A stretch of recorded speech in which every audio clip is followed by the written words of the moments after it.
Olá, estudante! Hoje nós vamos ter uma aula de redação muito especial que eu preparei para você. Estou pensando naquele momento em que você está lá no dia do Enem, que você abre o caderno, encontra a proposta, está com a folha aberta e precisa começar a sua redação. No encontro de hoje, nós vamos ter dicas importantes de como você tem que se comportar cognitivamente para fazer uma redação nota 1000. Nós vamos nos encontrar agora com algumas questões que vão te ajudar a raciocinar, a construir uma boa argumentação e a redigir o seu texto. Na próxima tela, nós vamos ver o primeiro passo que você vai ter que dar para construir a sua redação, que é discutir a proposta, né? O Enem, ele tem como princípio debater grandes questões sociais, né? Ou de ordem social, ou de ordem política, ou de ordem cultural, ou de ordem científica. Então você não deve temer o tema, porque vai cair alguma coisa que você sabe falar. O que você vai ter que pensar sempre é como analisar esse tema. E aí, na próxima tela, eu vou mostrar para vocês o que vai cair lá no dia. Um grande problema social. Aí, o que é um problema social? Primeiro, é aquilo que é uma situação geralmente ruim que atinge uma grande parte da população. Então eu fiz aqui um esquema para vocês que mostra que um problema social, ele ocorre quando um extrato social, ou seja, um grupo de pessoas, né, que compõem, no nosso caso, a sociedade brasileira, tem algum impedimento de acesso aos direitos fundamentais, ou aos direitos sociais. Esses direitos sociais estão estabelecidos pela nossa Carta Magna, que é a Constituição Federal de 1988. Lá no artigo 5º e no artigo 6º, você tem lá o rol dos direitos e dos princípios que norteiam a relação do Estado com o cidadão. Nós temos um contrato, segundo alguns filósofos, vocês verão isso nas aulas de sociologia, de filosofia, né, em que o Estado tem que nos proteger. A nossa Constituição, muito atenta a esse contrato, firma alguns direitos e alguns princípios que devem ser garantidos de forma igual para todo cidadão. Então, quando o Enem propõe uma redação, o que ele nos coloca para reflexão é alguma situação que, de alguma forma, afeta um grupo de cidadão brasileiro por algum motivo histórico, social, econômico, cultural ou científico, envolvendo ética, por exemplo. Então, quando você se deparar com a proposta de redação do Enem, a primeira coisa que você deve fazer é ver qual é o extrato social, qual é o grupo que é diretamente atingido por aquele problema. E mais ainda, qual é o direito que aquele grupo está perdendo na medida que aquele problema está acontecendo. Na próxima tela, eu trouxe para vocês a proposta de redação da redação nota 10 aqui da emissora, né? Eu coloquei ali, ó, o combate à cultura do cancelamento na sociedade brasileira contemporânea. Veja você uma coisa muito importante. Ali nós temos a frase temática, né, que vai orientar você no que fazer na redação. Nós temos, eu fiz aqui alguns destaques na próxima tela, que é assim, ó, cultura do cancelamento é o assunto recortado, né? A gente tem ali um problema que está muito atual, que está acontecendo agora no país, né? E a gente pode dizer também que no mundo, né? Então a banca que preparou essa proposta está pedindo para que a gente faça uma reflexão aprofundada sobre este assunto. Então vamos lá. Frase temática, a primeira divisão que eu posso fazer é em relação a qual assunto que se quer debater. A segunda tela mostra para vocês ainda um outro ponto importante, que é o tema da redação. Para o Enem, tema quer dizer problema. Então você veja, nós temos um assunto, que no caso, cultura do cancelamento, poderia ser violência contra a mulher, poderia ser, por exemplo, a falta de acesso ao cinema, poderia ser alguma questão de meio ambiente, esse é o assunto. E aí a banca vem e problematiza isso, porque normalmente são palavras como combate, superação, efeitos, por exemplo, né? Aqui nesse caso a gente colocou a palavra combate. Você vai ver então que essas duas expressões que compõem a frase temática, elas são extremamente importantes para vocês, justamente porque quando o corretor for corrigir a sua redação, a primeira coisa que ele vai ver é se você está abordando esses dois aspectos da frase. Então, por exemplo, se você der uma baita de uma aula sobre cultura do cancelamento sem abordar a questão do combate, você vai estar tangenciando o tema. Então, fica atento a isso. A primeira coisa que você tem que fazer é localizar a frase-tema e fazer essa divisão. O que é assunto e o que é tema. Isso já vai te dar uma vantagem naquilo que nós chamamos de análise argumentativa. Veja você ainda que nós temos uma questão extremamente importante e às vezes pouco observada, que é a dimensão onde esse problema posto pelo Enem ocorre. Normalmente, e não porque é diferente, porque nós estamos aqui no Brasil. Então, portanto, tem um recorte. Sociedade brasileira, e ali eu acrescentei a palavra contemporânea. Porque ocorre o seguinte, a gente tem um problema relacionado a um assunto que ocorre num determinado tempo e num determinado espaço. Obviamente que a cultura do cancelamento não deve ser, como certamente não deve ser, um problema só brasileiro, né? Deve ocorrer em todos os lugares do mundo. Mas a questão que nós colocamos, né, nas propostas aqui de redação, que nós antecipamos para vocês, que depois vai cair lá no Enem para você refletir, é óbvio. O que tem no nosso país, o que tem na nossa história, o que tem na nossa geografia, na nossa sociologia, na nossa política, nas nossas relações científicas e religiosas que podem contribuir para a complexidade daquele problema que nós estamos discutindo. Veja você então que essa frase temática ela é, antes de qualquer coisa, extremamente fundamental para que você possa fazer uma boa argumentação e não fugir daquilo que a banca te propôs. Então veja, quando a gente diz sociedade brasileira, você vai pensar em toda a complexidade que é desse país de 521 anos, desse país que tem uma Constituição muito nova, né, de apenas 33 anos.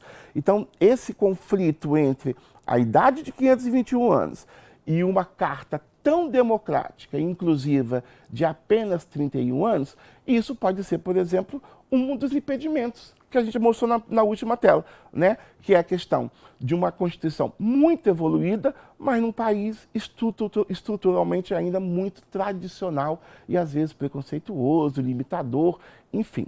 Então veja que a sua análise de argumentação pode começar a partir exatamente disso. Na próxima tela, eu estou mostrando para vocês uma coisa fundamental também. Uma vez que você dissecou a frase tema, conforme nós vimos aqui no exemplo anterior, você vai fazer a leitura dos textos motivadores.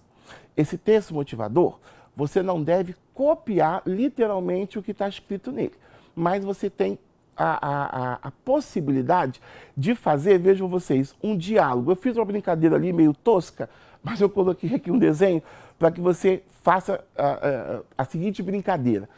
Geralmente o Enem vai trazer entre 3 ou 4 textos para você ler ali, né, e ter uma fonte de informação sobre aquele tema. Então você pode pensar nesses textos como se fossem pessoas conversando. O que o texto 1 está te dizendo sobre o assunto? Rabisca ali do lado dele. O que ele está dizendo para você? Ele está te explicando o significado das palavras da frase tema? Ele está te fazendo algum recorte sobre o tema? Ele está te trazendo algum especialista? Ele está te trazendo algum dado? Ele está te mostrando a dimensão, se é só brasileiro ou se é mundial? Ele está te trazendo comparação entre um estado e outro, entre o Brasil e outro país? Então, leia o texto de apoio de forma muito aprofundada. Primeiro, porque ele vai te dar um pouco da dimensão de como está o debate sobre aquele assunto posto na proposta de redação. Em seguida, porque o texto vai trazer para você também vocabulário. Como que a tradição, como que a ciência, como que a história, como que a geografia, como que a ciência de modo geral se relaciona com aquele tema e como ela expressa linguisticamente aquele tema. Então, na verdade, o que eu quero te dizer é, no texto de apoio, nessa conversa metafórica que eu estou tentando simular para vocês ali, eu estou dizendo que você vai encontrar sinônimos. você vai encontrar hiperônimos, você vai encontrar hipônimos, você vai encontrar palavras do mesmo campo semântico que retomam e que reconstroem o texto. Isso vai te dar pontos na competência 1, né? Que normalmente se fala na competência 1, que grosseiramente eu estou chamando aqui, que toma conta dos aspectos gramaticais do texto, mas tem uma dimensão desses aspectos gramaticais que é o léxico. O corretor, né, a gente avalia também na correção da redação o uso do vocabulário. Você não vai se esquecer que essa redação do Enem é principalmente para os alunos, né, e estudantes que estão concluindo o ensino médio. Então, a banca quer saber também se você foi afetado pela escola. E uma demonstração desse afetamento é o uso mais preciso dos vocabulários, né, das palavras. Então, se a gente tem entre um termo mais genérico e um termo mais preciso, você deve usar o termo mais preciso. E, além disso, ter uma variedade de termos. Não se enganem que não se trata de não poder repetir palavras. Se trata de você ter consciência de que, a depender da distância, a depender da construção sintática que você faz, que você pode, né, às vezes, substituir uma palavra ou até deixar, por exemplo, alguma das funções sintáticas vazias.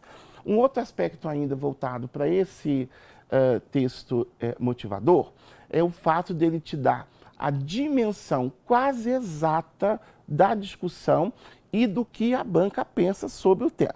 Não é que isso vai definir, por exemplo, se você for discordante do tema, do que está lendo aquele texto, se você vai perder ponto por conta disso. Não é isso. Mas você tem, pelo menos, um ponto de partida para que você faça justamente o seu diálogo, né? E tome posicionamento. Então, o texto motivador, né? No caso ali, os textos motivadores, eles são uma ajuda preciosa para que você possa fazer bem a sua argumentação. Na próxima tela, eu estou mostrando para vocês as etapas da escrita. Aí eu trouxe aqui uma redação que tirou nota 1000, né, nesse ano que foi falando sobre a democratização do acesso ao cinema no Brasil. Eu não vou falar de novo das etapas, porque nós já vimos, né? A gente vai ter ali o assunto, que é o acesso, que é o cinema. O problema é a democratização do acesso e tem o recorte espacial, que é no Brasil. E aí eu gostaria de falar duas coisinhas ainda sobre esse tema, sobre qualquer tema. A primeira, que quando não vier escrita a questão temporal, você já sabe que é século XXI. Quando vem escrito temporal lá, século XXI, sociedade contemporânea, fique atento. Se a banca está botando sociedade contemporânea, sociedade do século XXI, é justamente porque ser o século XXI tem alguma coisa que ajuda a refletir. Né? Por exemplo, nós chegamos ao século XXI ainda sem resolver algumas questões, por exemplo, de ética, algumas questões, por exemplo, de cura, né, ligadas à saúde, com alguns hábitos culturais ainda estranhos a todo o desenvolvimento científico e tecnológico. Obviamente que essa palavra, se tiver ali essa expressão, ou o adjetivo contemporânea, ou a expressão, né, século XXI, por exemplo, porque isso tem algum peso na sua reflexão. Então, fica ligado nisso. Vai te ajudar pra caramba a fazer algum tipo de articulação, né, argumentativa. A outra questão que eu quero lhes dizer é o seguinte: presta muita atenção ao pressuposto, ou seja, a ideia que subjaz abaixo aqui da frase temática. Veja, se a banca está dizendo para a gente a democratização do acesso ao cinema, é porque não há acesso ao cinema para algum extrato social. Tem algum grupo que não tem o acesso. Veja, a pressuposição existe a frase tema e existe alguma coisa que está ali por debaixo, né, e que, que contradiz, no caso aqui, essa expressão. Se é necessária a democratização. Portanto, se a banca traz isso, é porque não tem algum grupo que não tem aquilo que a banca está dizendo na frase temática. Isso é absolutamente sério, porque você não vai cair em contradição. E uma outra coisa importante ligada a essa pressuposição é o fato de você não cair, eu falo bastante isso com meus alunos, não cair na ideia fácil de totalizar. não são todos que não têm acesso.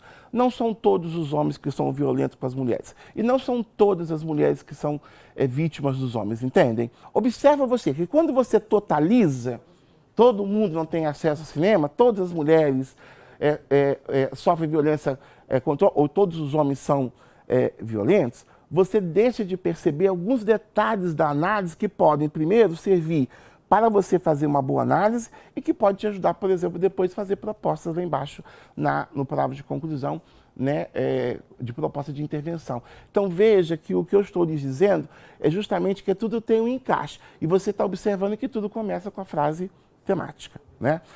Na próxima tela eu trouxe para vocês um parágrafo. Eu vou pedir para que vocês congelem depois o vídeo, leiam o parágrafo e eu vou falar aqui um pouco de modo geral. Então aqui a gente tem a introdução. Vocês verão que a pessoa, que no caso aqui é a Alana Miranda, tem 21 anos. Essa redação ela está publicizada no G1, você pode achar lá, então é uma redação pública. Então vocês vão ver aqui que ela tem 4 períodos. Nesses 2 primeiros períodos, ela faz o que nós chamamos de contextualização. Ela vai trazer o repertório, que é um elemento, é um aspecto que vale nota na competência 2. Então você tem que observar, tem de ter o repertório. O papel do repertório na introdução, ele é um pouco diferente do repertório que você vai usar no desenvolvimento. Nessa introdução, usa-se o repertório para fazer uma ilustração. Neste momento, você está iniciando o seu texto, você tem 2 obrigações. Uma primeira é dar o tom do seu texto. A partir do que você escreve aqui na introdução, você já vai anunciar aquilo que você vai discutir ao longo do seu texto. E observa que eu usei a palavra tom, né? Então aqui você vai usar uma redação em que você vai se posicionar criticamente em relação a algum aspecto político, social. Você vai mais para o lado, por exemplo, da psicologia, você vai para o lado da filosofia. Então veja você que não se trata apenas de trazer um repertório pura e simplesmente, mas é um repertório que vai fazer com que você imprima ao seu texto uma impressão digital. Então você vai... Esse é o primeiro aspecto. O segundo aspecto é você mostrar que está antenado.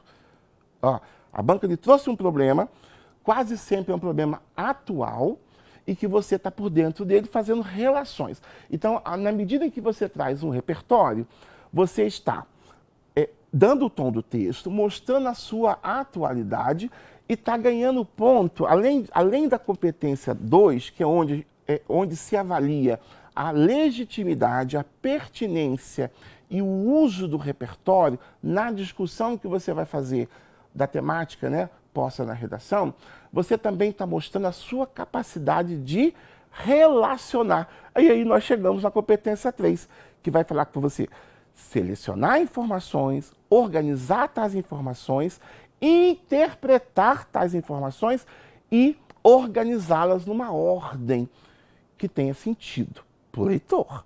Então veja você que o uso do repertório neste momento é ilustrativo, de que você sabe como que aquele problema é abordado na sociedade. Veja, seja num filme, seja numa música, numa novela, num acontecimento histórico muito conhecido, numa apresentação teatral, enfim, você tem que trazer alguma coisa que se relacione à frase tema.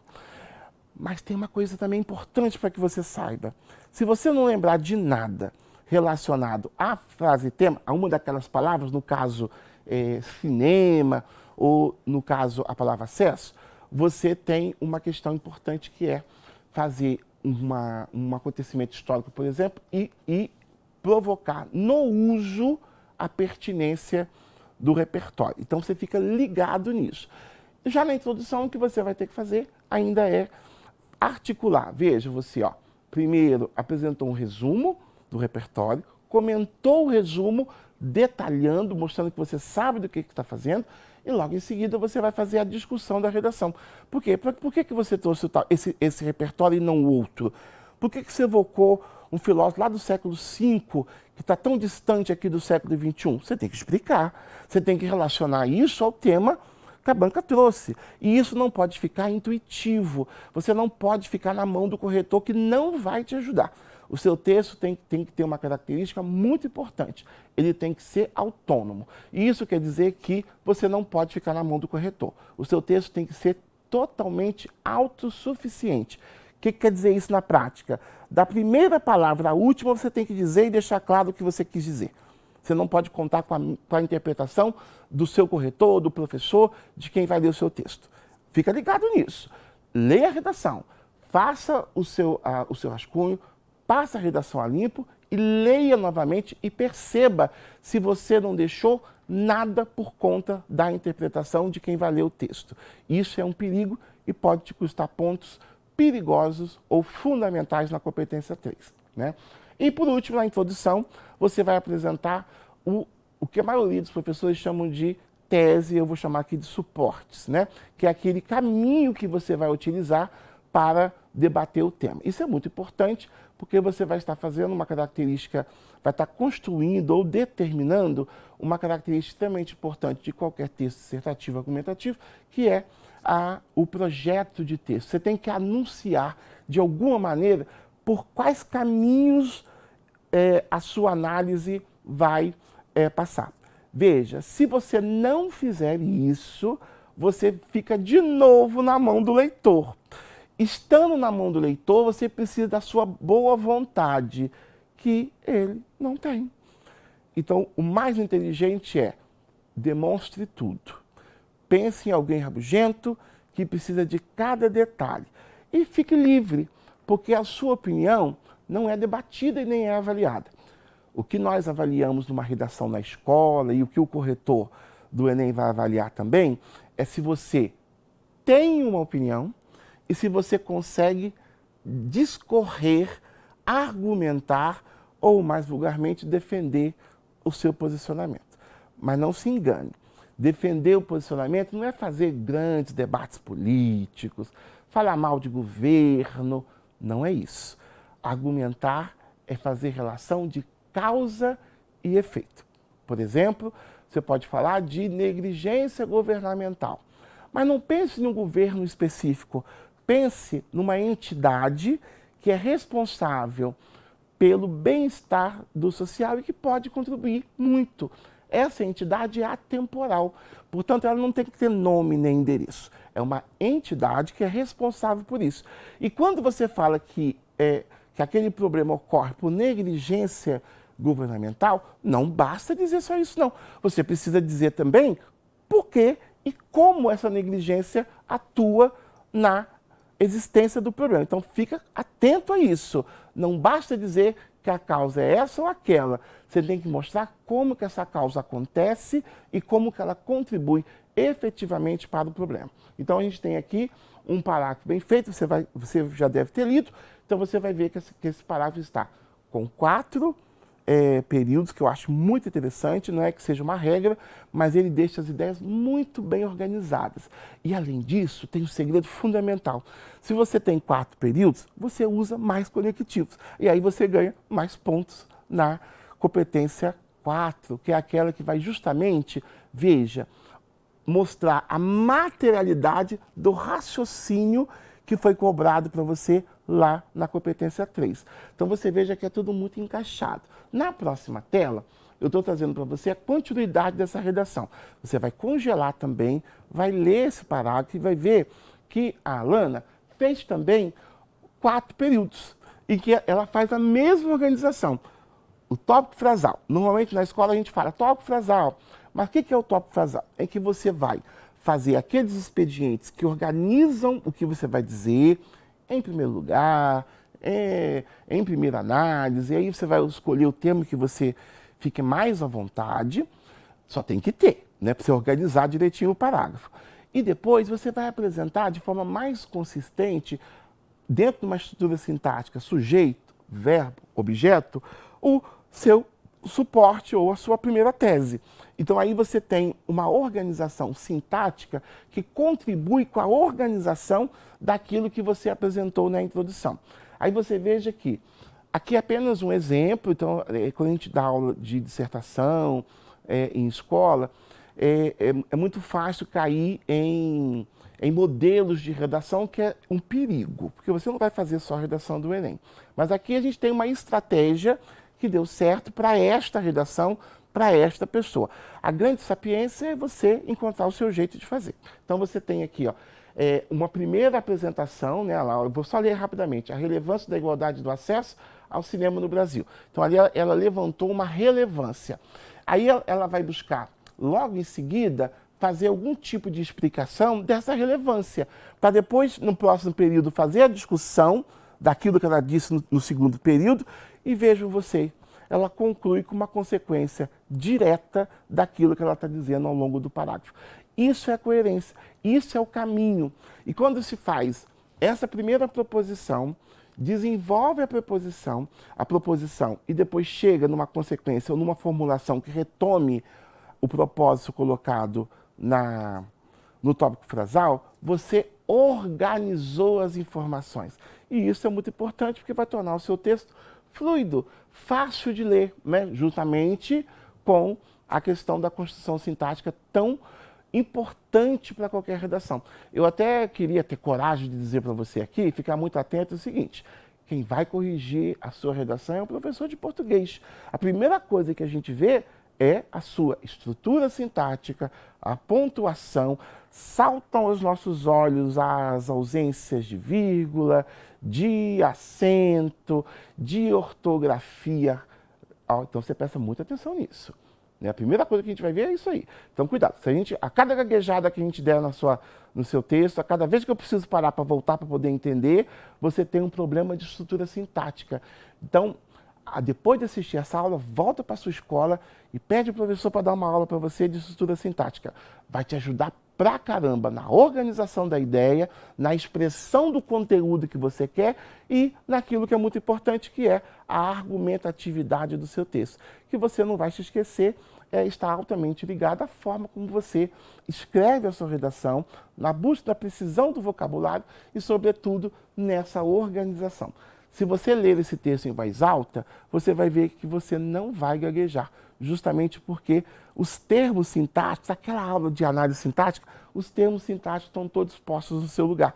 E isso facilita facilita a leitura do texto. Então o seu texto vai ficar um texto bonito, elegante, eficiente e vai atingir aquilo que nós todos queremos, a sua nota 1000, né?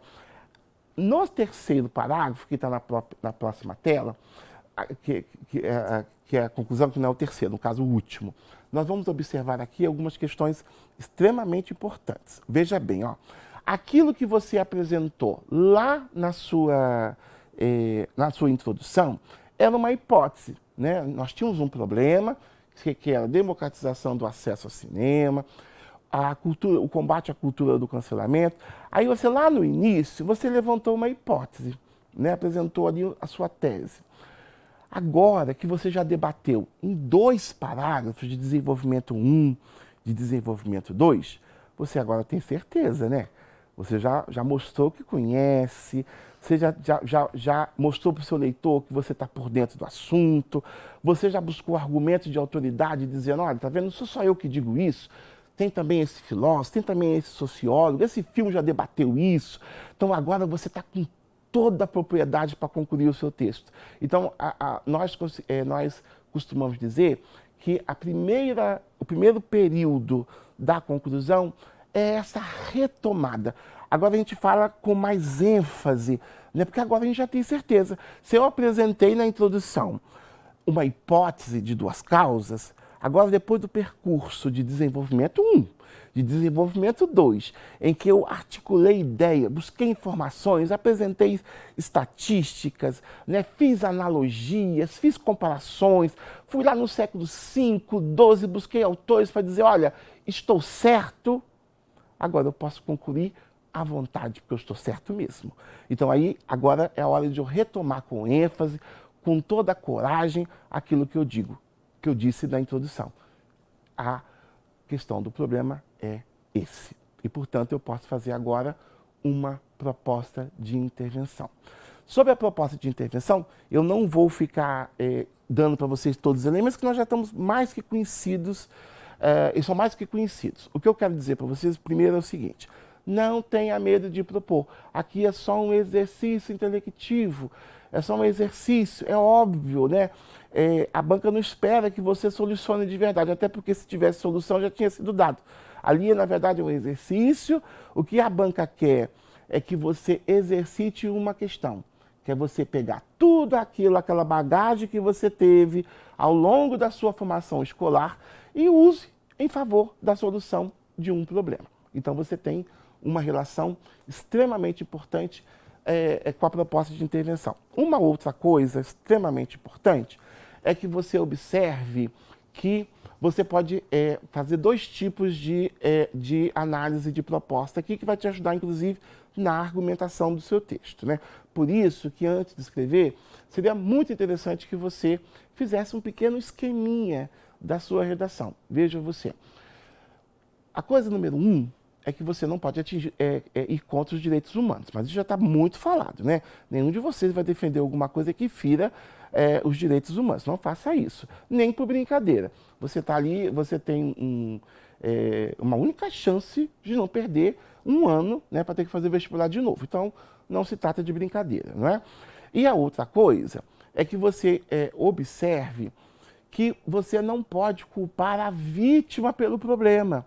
Então, olha só, se a mulher sofre uma violência, se a pessoa não tem acesso ao cinema, se o menino não aprende na escola, se o surdo não consegue ter uma formação adequada no colégio em que ele estuda, ele não pode ser o agente da solução, da ação interventiva. Veja que isso é coerente, é preciso ter uma ação externa, e essa ação externa tem que ser dada pelas entidades sociais. E aí você tem algumas entidades importantes aqui que a gente pode dizer. Raciocina comigo. Temos um problema social, que é um extrato, né, um grupo social, né, um grupo de pessoas que perde por algum motivo o acesso a algum direito, nessa lógica que eu apresentei nessa aula. Obviamente que a gente tem outras maneiras de fazer análise. Ora, quem é o grande responsável por zelar pela sociedade? Ou quem é o grande responsável, ou quem é a grande entidade capaz de poder solucionar ou fazer uma grande intervenção? É óbvio que é o poder público. Vejam vocês que eu estou recusando aqui a palavra governo, mas só para chamar a atenção de uma coisa. Se a gente tem de um lado o poder público, nós temos do outro lado o poder da sociedade civil. Quando um grupo perde o acesso a algum direito, obviamente que esses dois poderes contribuíram. Vocês entendem? Olha só, são de um lado o poder público deixou de fazer o que tinha que fazer para garantir aquele direito, do outro lado a sociedade civil também se silenciou, não reivindicou, não denunciou. Então, por isso, quando você joga toda a sua análise na culpabilidade de alguma entidade, essa análise, por natureza, tem que ser fraca, porque nunca é um problema que ocorre só por causa de um único fator. Então, portanto, lá na sua primeira análise, quando você faz aquela divisão das palavras, você já tem que começar a pensar quem são as entidades responsáveis por garantir o acesso a esse direito. Antes, naturalmente, você já pensou quais são os direitos que a pessoa está perdendo, aquele grupo está perdendo. Então, isso já vai te ajudar a raciocinar o tema. Um outro aspecto importante é que você tem duas maneiras de articular essa proposta de intervenção. Uma é você pensar nas questões estruturais do país, né? Tem questões que organizam o país. Por exemplo, a gente tem, por exemplo, a pobreza, a gente tem, por exemplo, a desigualdade social. Isso é o problema. Ela pode estar enraizada na divisão ou da pouca divisão, né, ou da má divisão das riquezas do país. Mas veja para você que esse é um problema estrutural, não se resolve de uma hora para outra. Então a gente tem nessa dimensão um problema estrutural. Do outro lado, a gente pode ter um problema conjuntural, ou um aspecto conjuntural do problema, ou seja, que é alguma coisa mais imediata. Quando eu estou dando aula nas escolas em que eu leciono, eu faço uma metáfora muito interessante. Você imagina que o problema é um incêndio. Você tem aquilo que provoca o incêndio. Aí a gente tem uma questão estrutural. Mas, ao mesmo tempo, nós temos também aquilo que mantém o fogo aceso. Veja, então, de um lado eu tenho uma questão estrutural que dá origem ao problema. Do outro lado eu tenho alguma coisa que faz com que o problema fique vivo. E aí você tem, quando você consegue fazer esse tipo de análise, você tem, então, uma boa argumentação, em que você não culpabiliza uma única entidade, um único fator, né? Se você está falando de problemas sociais, a gente está falando de problemas humanos, e, portanto, muito dificilmente um fator só é capaz de dar conta da solução daqueles problemas. E isso, então, essa pequena explicação que eu lhes apresentei agora tem a característica de te mostrar que justamente isso. Fazer uma análise não é cair malhando uma determinada entidade ou culpabilizando 100% uma ação, né? Uma entidade, mas um fenômeno, né? Você tem então que pensar de forma mais macro quais são os diferentes fatores que podem levar àquele problema. E aí você consegue fazer a proposta de intervenção. É muito interessante que você pense primeiro no que se deve fazer para solucionar, que é o que nós chamamos de ação interventiva. De outro lado, depois que você define o que é preciso fazer para solucionar, por exemplo, o acesso ao cinema, você define qual é a entidade capaz de fazer aquela ação, né? Então você tem já dois elementos, a ação e a entidade. Em seguida, é preciso que você pense como que essa ação pode ser efetivada. Esse é o que nós chamamos de elemento modo, né? É a maneira como essa ação pode de fato acontecer. Isso é muito importante porque essa questão do modo vai tornar essa ação mais real, mais palpável, né? Mais visível para a banca. Então é por isso que é importante que você coloque qual é o modo como aquela ação vai acontecer. Não confunda, por exemplo, o modo com o detalhamento, que eu vou falar já já. Outro aspecto, outro elemento ligado à ação é o efeito específico daquela ação que você propõe. Ora, se você propõe uma ação X, que vai ser feito por um agente tal, de uma certa maneira, qual é o efeito desse conjunto para o problema posto para a sua reflexão na redação? Então, nós temos aqui os 4 elementos que vão te ajudar e que você vai encontrar aqui nessa conclusão que você já deve ter lido quando você parou o texto. Então você tem aqui um pouco isso. E a banca precisa que você faça detalhamento de pelo menos um desses elementos, né? Descrevendo, detalhando. E aí, gente, eu vou voltar novamente a dizer para vocês sobre a importância da competência 1, né? Aquelas orações adjetivas, as orações adverbiais causais, as comparativas, são essas que você pode utilizar para fazer o seu detalhamento de um desses elementos. E aí eu quero dizer para vocês também que, além disso, apesar de a banca pedir o detalhamento de um único elemento, você precisa fazer com que essa proposta seja muito consistente. Então, detalhe, deixe um espaço maior para fazer essa proposta de modo que você tenha controle da sua redação. Eu queria ainda chamar a sua atenção para o seguinte: faça uma redação de modo que o seu leitor, né, no caso, o corretor, ele se sinta contemplado, não na concordância com a sua argumentação, mas que ele se sinta contemplado na coerência da sua proposta. Então, procure não exagerar, se lembre que não se trata de um palanque político, no sentido de que você tem que ali tentar resolver todos os problemas do mundo. O que a banca está pedindo para você é que você demonstre o afetamento que a sua formação escolar teve em você. Esse afetamento se dá como? Primeiro de tudo, com equilíbrio. Esse equilíbrio eu estou retomando. É possível que um problema do tamanho daqueles que o Enem propõe seja provocado por um único fator? Isso seria legal que você refletisse. Tá vendo? Então, quando eu falo de equilíbrio, eu estou falando disso. Podemos criticar, podemos fazer associações livre, mas faça com equilíbrio. Isso não tem a ver com cerceamento de liberdade de expressão, de jeito nenhum. Mas para fazer uma análise é preciso primeiro que você esteja distanciado, né? Todo mundo que está envolvido emocionalmente com o problema vai ter dificuldade de analisar. Então, se liga nessa, equilíbrio.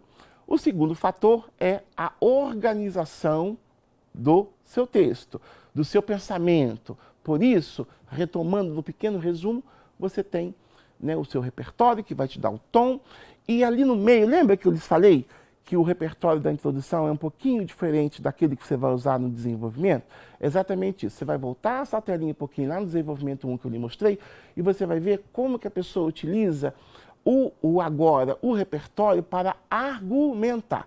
Olha, então eu falei que a causa é X e, portanto, eu vou trazer um autor, um filme, enfim, um filósofo, um escritor que demonstre como que aquele fator que eu estou trazendo como causa faz sentido. Então agora a diferença lá de cima da introdução em que eu usei o repertório para fazer uma ilustração, para dar o tom e para dizer que eu sei que o problema existe, agora o repertório tem um papel importante de me ajudar na organização do meu debate. Nós vamos chamar aqui da minha discussão sobre o assunto. Então, se liga nessa. No desenvolvimento 1 e no desenvolvimento 2, você pode usar o repertório para fazer a defesa da sua argumentação. E aí tem uma questão de alívio para você. Obviamente que a banca vai cobrar um repertório de forma completa, legítimo, pertinente e produtivo, que nós vamos chamar, né, que você tem usado. Então o outro você pode ficar mais livre para poder fazer. Agora faça com propriedade, de modo que você possa fazer as suas articulações. A última etapa aqui da nossa discussão da aula de hoje, que eu traria para vocês, é que a gente apresente, primeiro, uma revisão gramatical do seu texto, não se esqueça disso, leia de novo, reveja se botou os acentos e não tenha medo de riscar. Viu que escreveu casa com Z? Risca, escreve em cima casa com S. A estética nesse ponto não vai te causar nenhuma perda de ponto. Fica ligado nisso. Marca bem as vírgulas, cuida também da aparência do texto. Não fica deixando aqueles buracos no final, não porque você vai perder ponto por tê-los deixado, mas porque vai te faltar espaço. Uma redação bem escrita vai te gastar muitas palavras. Você tem um espaço pequeno de 30 linhas, então aproveita cada espaço. Dimensione a sua letra. A outra coisa que é importante, dá uma observada na estrutura sintática da sua frase. Então, antes de passar para a folha definitiva da redação, veja se a ordem das palavras estão bem postas, se você colocou o sujeito num bom lugar, se as inversões que você fez no texto estão funcionando. Se não, se você tem dúvida, faz a ordem canônica da língua portuguesa. Sujeito, verbo, complemento. Com isso você não erra. Presta atenção nessa dica que é muito importante. Lembre-se que eu falei agora há pouco. Quem vai corrigir a sua redação é um professor de português. Então a primeira coisa que a gente vai se deparar no seu texto é justamente com a parte da redação da sua escrita. Então preste atenção nisso, né? E uma outra questão importante é: veja se você atendeu a proposta da redação. Não se engane. Isso é extremamente importante. Na medida que você tangencia o tema, você perde ponto na competência 2, 3 e 5, porque elas estão, você vai, não tratou do assunto de forma plena, você não pode ganhar ponto nessas competências. Fica bem atento, né, fiquem atentos nessa questão, porque isso causa bastante embaraço.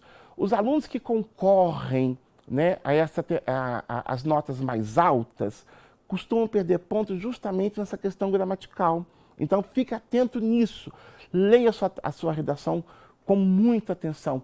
Passa o dedo, faça do seu olho uma lupa para ver se você não esqueceu nenhum tipo de acento, ou uma vírgula, ou esqueceu ali alguma ortografia de palavra. Então, fique atento nisso. Uma outra dica importante você já deve estar fazendo isso, mas assim, pelo menos de hoje, dessa aula em diante, você passa a ler jornal, leia as principais mídias, fique atento aos assuntos, mas não tenha medo. O tema que vai cair lá, veja, O assunto pode ser qualquer um, mas o tema você vai saber fazer, porque naturalmente a banca sabe que a proposta de redação é para uma pessoa, na sua maioria jovem, que está saindo, né, do ensino médio, então não vai ter nenhuma armadilha temática para você na proposta do Enem. Fica tranquilo, você está bem preparado, você debateu ao longo da sua formação diferentes assuntos e agora, nessa reta final, uma boa leitura vai fazer com que você consiga se posicionar, esteja antenado aí e também consiga lembrar de algum repertório interessante para poder botar na sua redação.